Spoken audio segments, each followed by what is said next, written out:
Selamat datang di Cerita Ceria bersama saya Caca. Kali ini kita akan melanjutkan dari bab selanjutnya dari judul buku Hargai Diri Sendiri dan Berendah Tersakiti karya Ocean. Hidup tidak selalu rapi. Ayo keluar dari sindrom 30. Kini batasnya adalah 100 tahun. Pada generasi orang tua kita, usia 30 adalah saat seseorang bertanggung jawab atas banyak hal. Tetapi, usia 30 hari ini adalah waktunya bersiap-siap untuk masa datang. Jika kamu bergumul dengan gagasan mendapatkan pekerjaan dan menikah hanya karena kamu sudah 30 tahun, mari kita tunda dulu obsesi ini. Dalam masyarakat modern, setidaknya pada usia 40 tahun seseorang dapat mengangkat dengan kokoh dalam hidupnya. Situasinya benar-benar berbeda pada usia 20-an dan 30-an ketika pilihan hidup agak standar. Di awal 30-an, seseorang bisa belajar di luar negeri, lanjut kuliah, mendapatkan pekerjaan, atau menikah. Ketika pilihan menjadi lebih beragam, banyak wanita berusia 30-an berkelana, tetapi tidak berulang. Sekarang, saya ingin berbagi beberapa tips tentang pelajaran hidup di usia 30-an. Melalui buku ini, wanita berusia 20-an saat ini juga akan berusia 30-an kelak. Jadi saya harap kamu membaca dengan bersama, mengingat dan melaksanakannya. Bangunlah karir musiman. Wanita berusia 30-32 tahun diperlakukan seperti usia 20-an meskipun mereka tidak lagi begitu. Wanita yang sudah menikah akan sibuk menghabiskan waktu untuk mengurus anak sambil bekerja. Tetapi jika mereka masih lajang, besar kemungkinannya mereka sedang menikmati masa paling bahagia dalam hidup dibandingkan saat berusia 20-an. Kondisi hidup mereka telah meningkat dalam banyak hal. Kehidupan sosial mereka telah stabil dan mereka penuh percaya diri. Artinya, sudah waktunya untuk memikirkan hal lain. Setelah sekitar 3 tahun menikmati kehidupan sosial, keinginan untuk ganti pekerjaan juga meningkat. Terutama bagi wanita yang pernah hidup di luar negeri pada usia 20-an atau fasih berbahasa asing.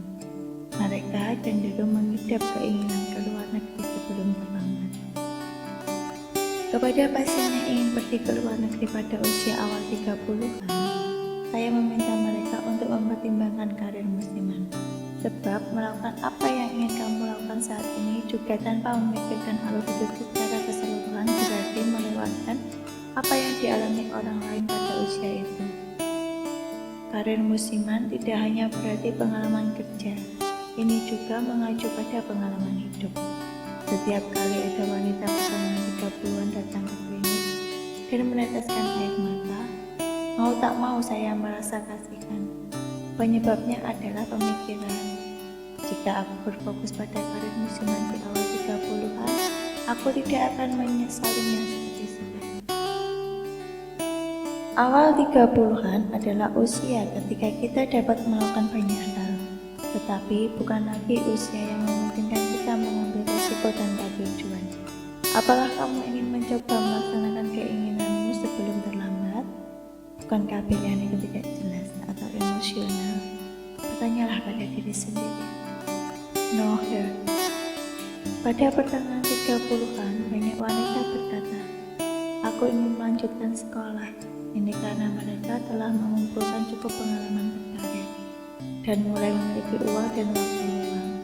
Saya mendukungmu melanjutkan sekolah pada saat itu. Jika situasi memungkinkan, belajar di luar negeri. Sebaliknya, mari kita ingat satu hal, jika kamu ingin tetap bekerja, bahkan setelah berusia di atas 40-an, pertengahan 30-an bukanlah waktu yang tepat untuk meninggalkan perusahaan, untuk lanjut sekolah. Sebab, meski kompetensi sebagai praktis melimpah, seringkali mereka tidak berpengalaman sebagai manajemen. Katakanlah kamu meninggalkan perusahaan untuk lanjut sekolah pada usia 35 tahun, Jika kamu kembali bekerja setelah belajar, usiamu memasuki akhir 30-an hingga awal 40-an. Pada saat ini, perusahaan akan lebih mengharapkan kompetensi sebagai manajer daripada praktisi. Namun, jika kamu tidak memiliki pengalaman sebagai manajer, kamu dapat mengalami jeda karir dalam arti baru, yang berbeda dengan jeda karir akibat mengasuh anak.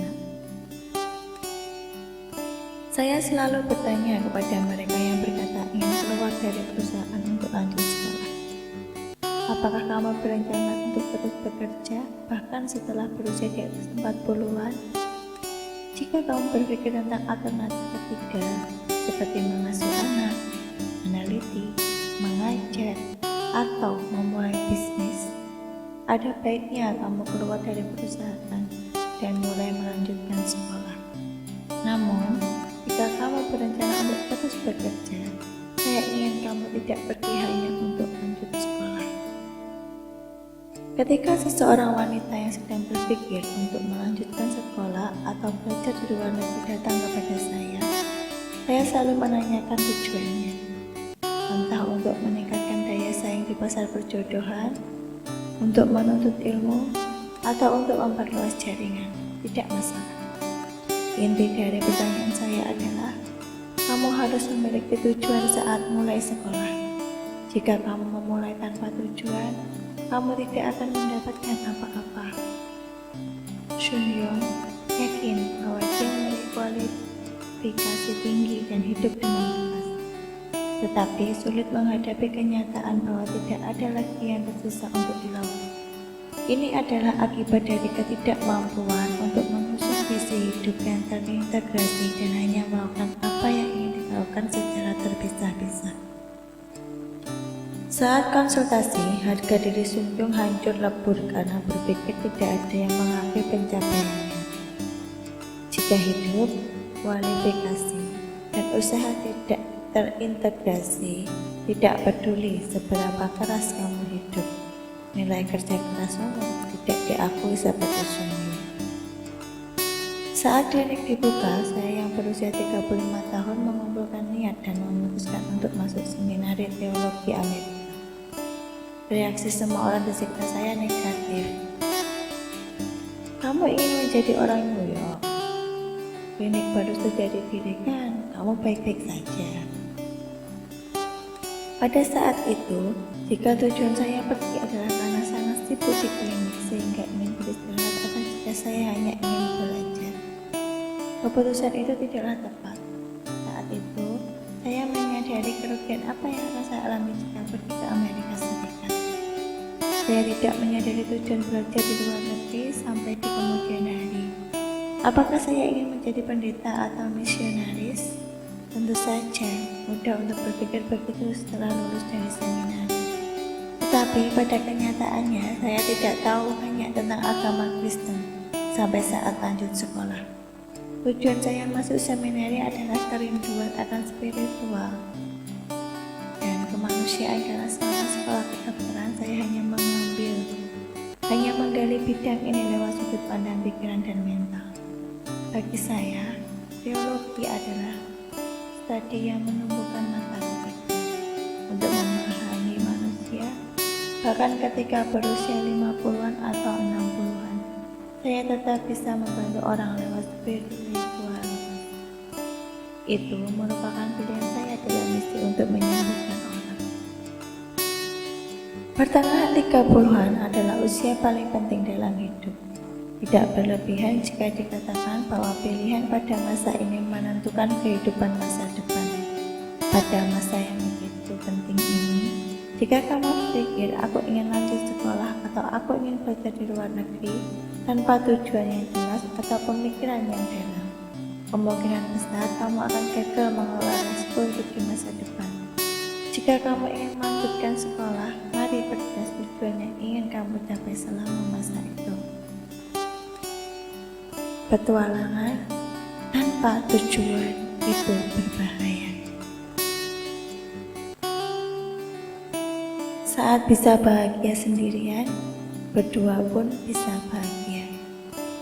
Usia bukan kriteria pernikahan.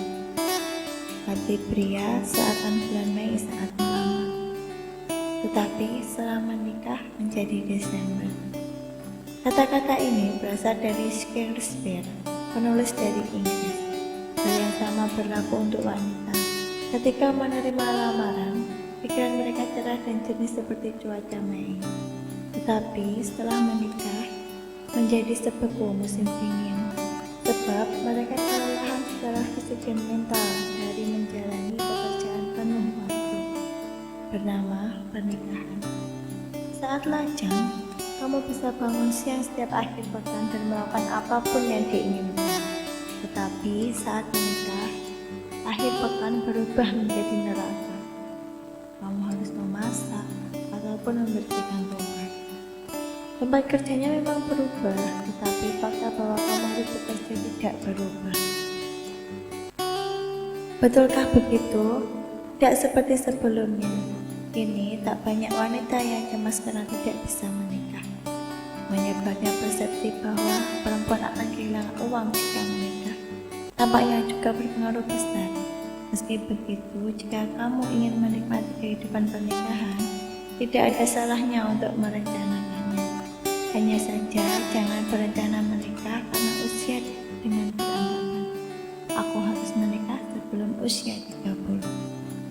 Saya pernah berpartisipasi sebagai dosen dalam program bimbingan dengan mahasiswa dari alma mater saya, dan pertanyaan ini muncul. Pria seperti apa yang harus aku nikahi? Saya menjawab seperti ini. Laki-laki itu penting, tapi waktu sama pentingnya.